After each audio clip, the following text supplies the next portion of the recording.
We are in set two of the 1989 French Open between Michael Chang and Stefan Edberg. Chang again is the 15 seed and Edberg is the 3 seed. One really quick correction from my first video. They've actually played 3 times prior to this match. Edberg won the first 2 and Chang won the third. So this is their 4th match.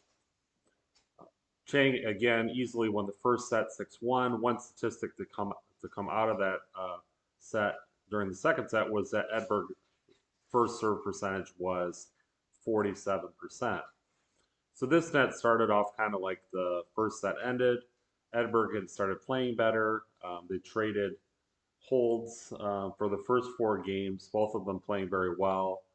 Chang continued to hit these great shots, backhand winners, forehand winners, many of them inside of the baseline, where it just had a really great touch.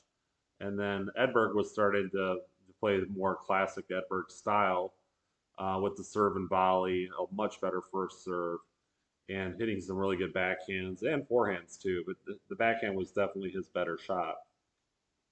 So they got to 2-2, and then Chang broke Edberg again, and then on his serve, he got up 30-love, and it just felt like, okay, Chang could be taking control of the match here and getting in a position to go up 2-sets-to-love. And then Edberg just got on a roll. He broke him back. He came back from love 30 to bring it to even at 3-3. Held serve again, broke Chang, and then held again. So he won 4 games in a row to close out the set at 6-3. It wasn't so much that Chang was not playing well. It was just Edberg was so much improved from the first set. He was serving well, volleying well. He was moving around the court much better. His backhand was working well. Forehand, he was hitting it much harder. And his volleys, he was able to hit put away volleys. He was able to hit drop volleys.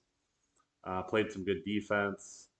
A lot of people, when you watch this match, you see what a great athlete Chang is and how he can get all around the court and put power into the ball. But Edberg really was a great athlete in his own respect. He could really move really well. He was a bit taller than Chang, 6'2", but very graceful and very quick on the court. At one point, Chang is an interesting statistic too, that he had 28 winners and 6 errors, and that was late in the second set. So he very rarely hit errors. Most of the points Edberg was winning, he had to put away. He did a really good job strategically in the second set. He was hitting the ball much deeper. He was taking control of points and being very patient, moving Chang around right to left, left to right. He was coming in when he could on the short balls if Chang had a short ball, and just being very patient and